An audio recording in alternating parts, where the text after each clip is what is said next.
Welcome back to Client Success Matters, the podcast where we dive deep into the relationships that make or break business success. I'm your host, Jo Rogers, and today we're tackling a topic that's becoming increasingly relevant in our evolving business landscape, the freelancer-agency relationship. With more agencies turning to freelance talent to stay agile and cost-effective, these partnerships are no longer just nice-to-haves, they're essential to business growth. But here's the thing. When these relationships work well, they're pure magic. But when they don't, well, let's say they can get messy fast. Today, I'm joined by Jonathan Wilcox, a seasoned freelance copywriter who has seen it all, the good, the bad, and the downright ugly of agency freelancer collaborations. Jonathan brings a unique perspective from the trenches, having worked with countless agencies and experienced firsthand what separates the dream clients from the nightmare ones. We're going to get brutally honest about the mutual frustrations on both sides, decode what makes a brief actually useful, and explore the power dynamics that can make or break these partnerships. Most importantly, we'll uncover the secrets behind those rare magical client relationships that freelancers actually get excited about. If you're an agency owner or founder or anyone who works with freelance talent, this conversation is going to give you some serious food for thought. And if you're a freelancer yourself, well, you might just find yourself nodding along to every word.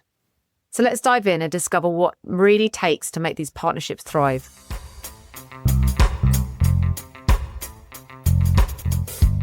Thank you for joining me today, Jonathan.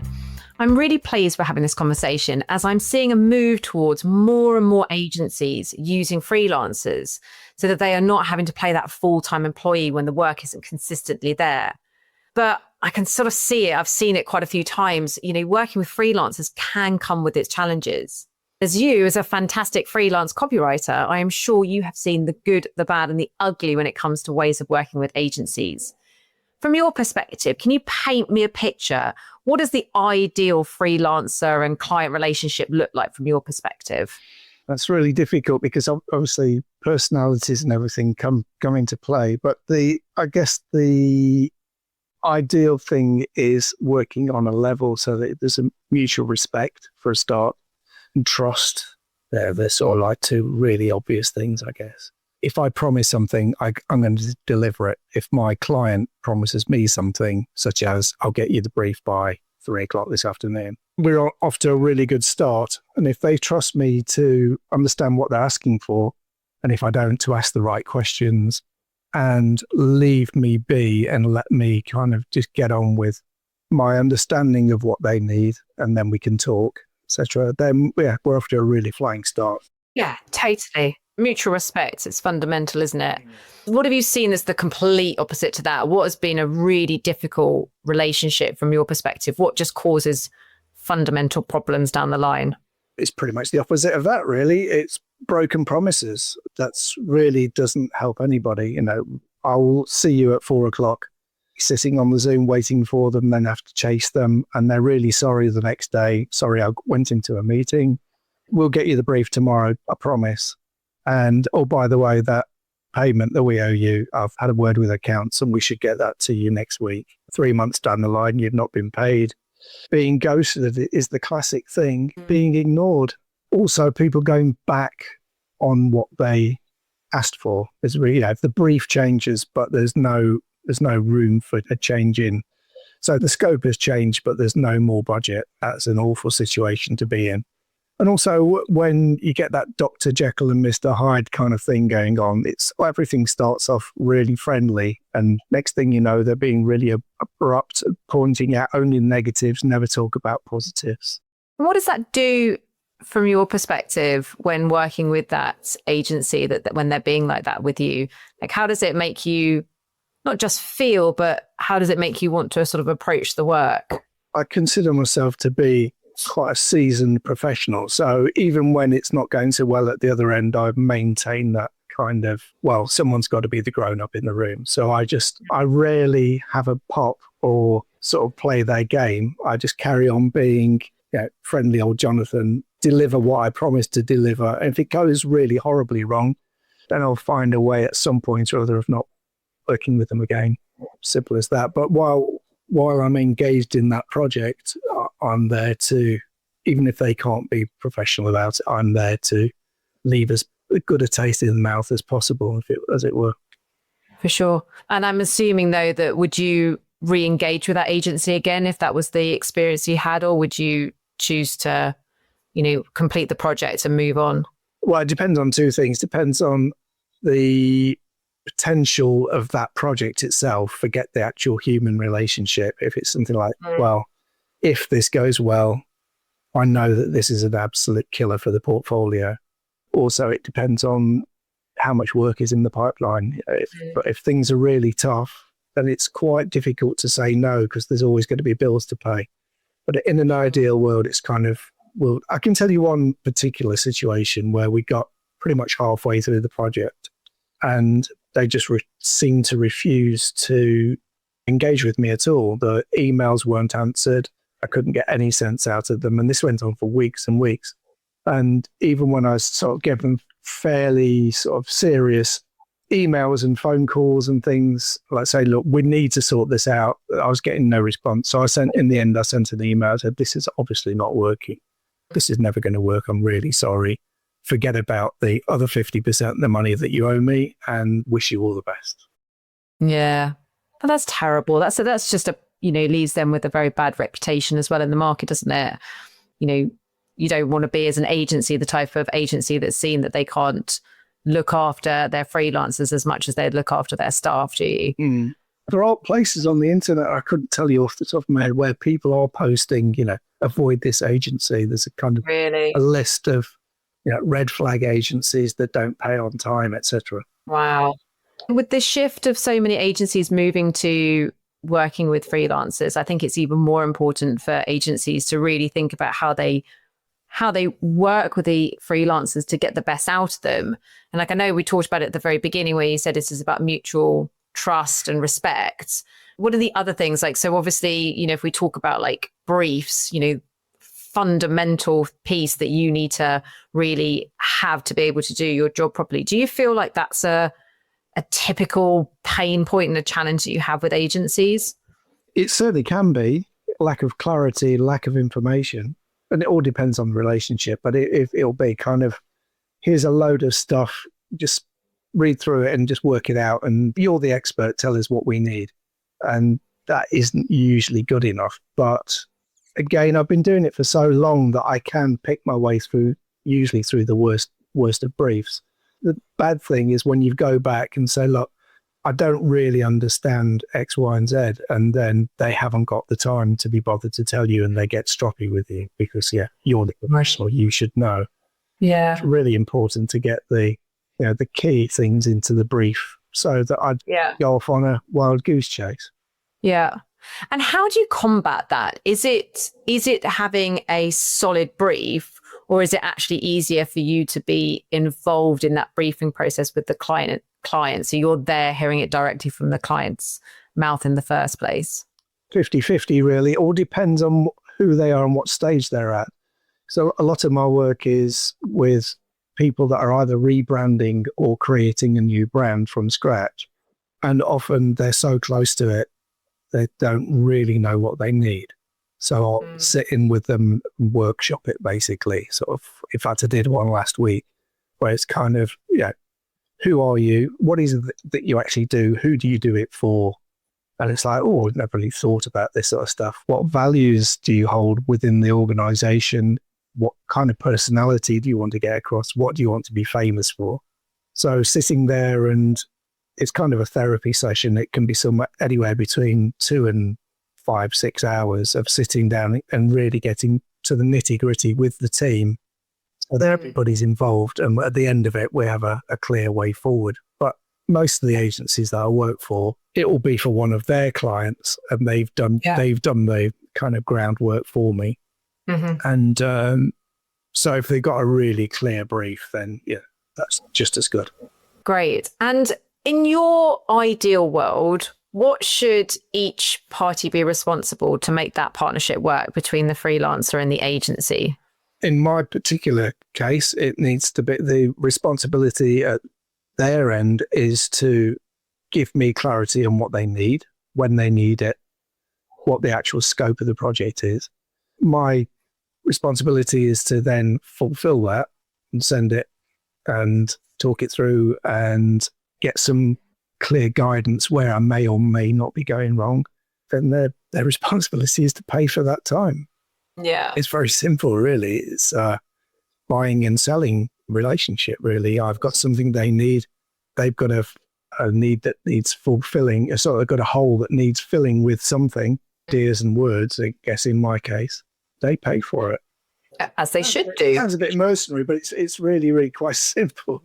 Totally. So how do you hold those clients accountable that don't stick to deadlines? So those that sit there and say, right, we're going to give you 2 weeks, so therefore we need it on this date, but then they don't give you the brief fully or, the information that you need, but they still expect you to hit the timelines, but you suddenly cut your time in half. What do you do in those type of situations? Well, that doesn't happen that often. I mean, it might be we agreed, all of my work needs to be done by the 14th, and they suddenly say, I'll do it for the 12th. In that case, I'll just bend over backwards and help. But if, like you say, I need their response, but they will have had a proposal up front that says, if I can't get out of them what I need and it delays the process, then ultimately the deadline will have to shift. So they know that up front. And if they ignore that, then they'll just be reminded of it again, either with a phone call or an email. And most people are pretty reasonable, and that's fair enough. Good. I'm pleased to hear that they're reasonable for you. And when you're engaging in with a client, an agency for the first time, do you find it useful to get to know them as an agency, get to know their ways of working, understand, what they're trying to do with their clients? How much do you need to sort of immerse yourself into those agencies to be able to write for them? Or do you feel it's quite transactional between a freelancer and an agency? It's mostly dictated by time and budget. So it'll often be a case of, we need this, we need it by next Friday. Can you do it? Yes. In an ideal world, yes, you go and meet them and have lunch with the people that you get to work with. But practically it doesn't happen very often nowadays. Where we used to get 2 weeks on a brief, now you get 2 hours, so we just need to be hitting the ground running. And I think therefore, from a client's perspective, an agency's perspective, they need to work with people they know that can just get on with the job.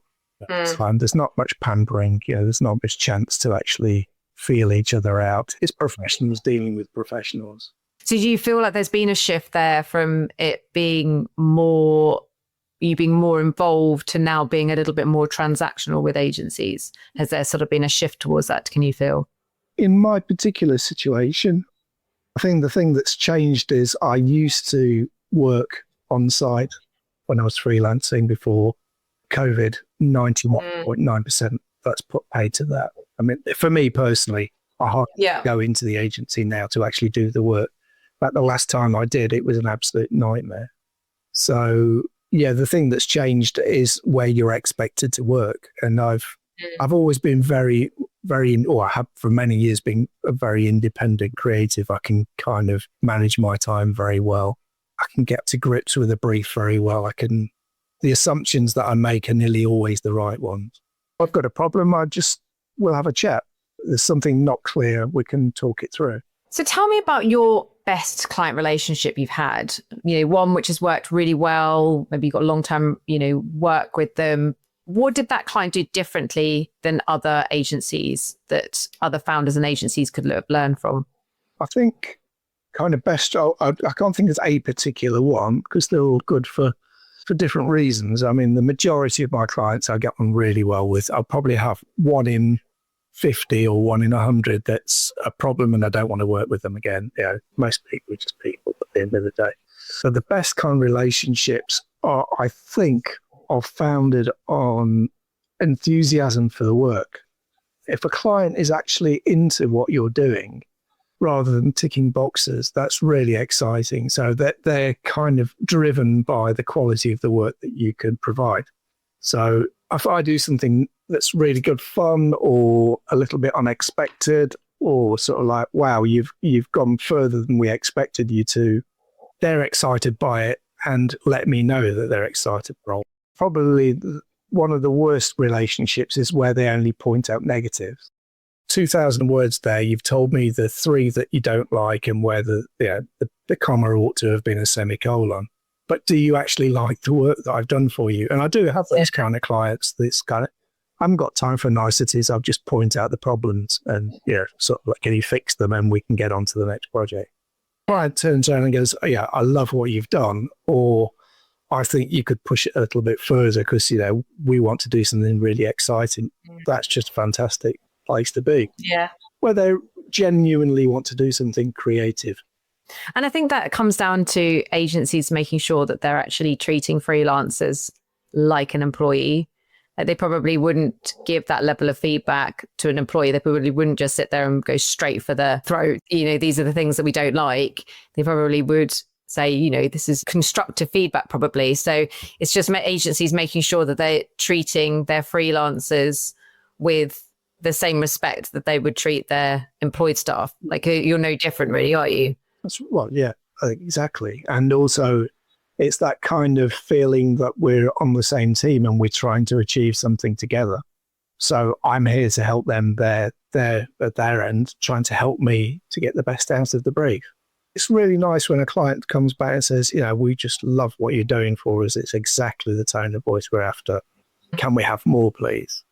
And of course, I'm totally open to the fact that I may have not cracked it and there may be room for improvement as well. But it's just, you feed off other people's enthusiasm, really.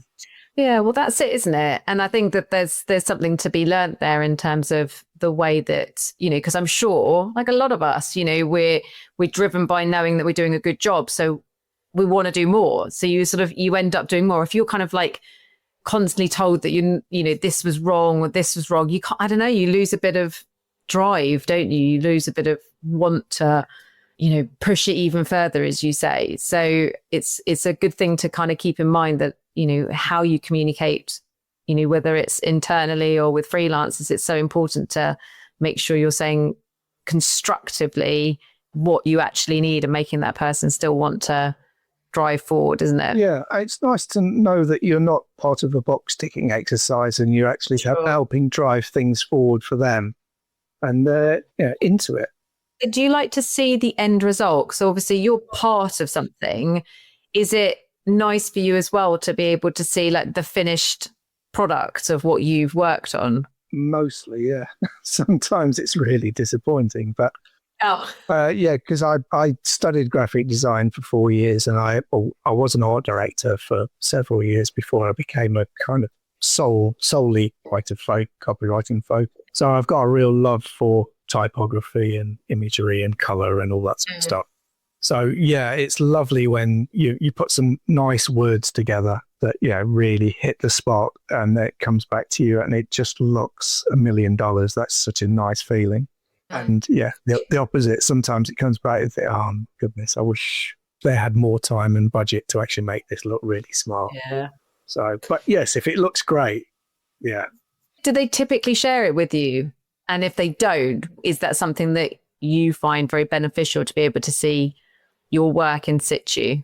Yeah, I'm just thinking and prompting me to think, do I make it clear that I would like to see it? Maybe I don't sometimes because I have certain clients, there are 2 or 3 clients that I've done lots of work for and steadily do work for, and I often don't see the stuff. Don't even realize maybe I'm at fault there. It's interesting because I was thinking about it from my time working in agencies and working with freelancers, that it's not something that I've thought about. I've always, again, you do naturally see it as a transactional piece. Like I need you to write this and then I'm going off to take your copy and take it maybe into creative, and actually haven't put the 2 and 2 together to think that actually it might be really nice for you to see it as a proper output, not just in the written word, but actually in situ of what you're creating again. So, maybe agencies should really think about that, because I think, in fact, probably your work in situ, you, as you just rightly said, could go, actually, it's probably not right now in the situation that you've put it in. Maybe we need to tweak it a little bit because it just doesn't work in the format, or, that actually you should see it before that. Yeah, kind of that process is very much apparent in people that are excited by the work. It's kind of, they're as excited to show me the stuff that they've done with my works. And we're all kind of in this together. So it becomes a natural part of the process. I wonder whether that's that collaboration piece, isn't it? Yeah. And also, where you're all in it. Yeah. I was going to say, you've got to remember as a freelancer that, in fact, I don't know how these people do it, that all of their work is NDA'd or, they used to write for people. It's like, for me, the portfolio is kind of everything. There was a point where I was, not everything, not literally everything, but it's really important. Yeah. There was a point where I was, long story short, I was running an agency for a while, for a good few years, actually. And at the end of it, I sold the agency to someone else and we parted ways. They put an NDA on all of the work that I'd done in that agency for those years. So all of a sudden, my portfolio was 14 years out of date. It's really difficult. How on earth do I prove to people that I've done some things since 1995? If I'm going to do a nice job for somebody and it looks beautiful, it's like, oh my goodness, this is gold dust. I really need that to show the world that I'm up to date and I'm still doing nice work. Yeah, no, totally. I can totally understand that. You're not working in the agency. It's quite difficult to get hold of the files. Yeah. And maybe even the agency might not want it to be seen that they have used external people, that they want it to be seen that it's their agency's output rather than your work. Yeah, that's a challenge, isn't it? Well, it's just been really interesting, Jonathan. Thank you so much for taking your time to talk about this. It's something that's always sort of something that ticks along in my head, thinking about my time working in agencies of, what it's like in all different areas. And one of those obviously is working with freelancers and wanting to really understand what the best thing is to do to make sure that someone working in an agency, that we're getting the best from your freelancers, that, you're wanting and willing to, give your best work. And, I think you made it very clear. This is all about mutual trust and respects, fundamentally, pay you on time. I mean, goodness, we shouldn't even be having to say that in the first place. Making sure that you've got solid, proper briefs. And I like that last bit that you said there, which was making sure that, there's a full circle moment on that you actually get to see your work at the end of it and get to, feel like it's a proper partnership and a collaboration. Yeah, we all need our kind of egos massaging to a certain extent. So it's quite nice to feel like you were appreciated. And sure. Yeah, kind of, even though you may not have been in the room all the time, you are part of the process, part of the team. So having commissioned freelance work myself in the past, it's kind of, I know what makes a good freelancer, and maybe I'm not so clear on what makes a good agency. Yeah, good agents are fine. But if we can both be there for each other, then it really does help. Yeah, definitely. Yeah. Well, thank you. I do appreciate you taking the time to come on and share your experience. So, thank you so much, Jonathan. Pleasure. No worries. Thank you.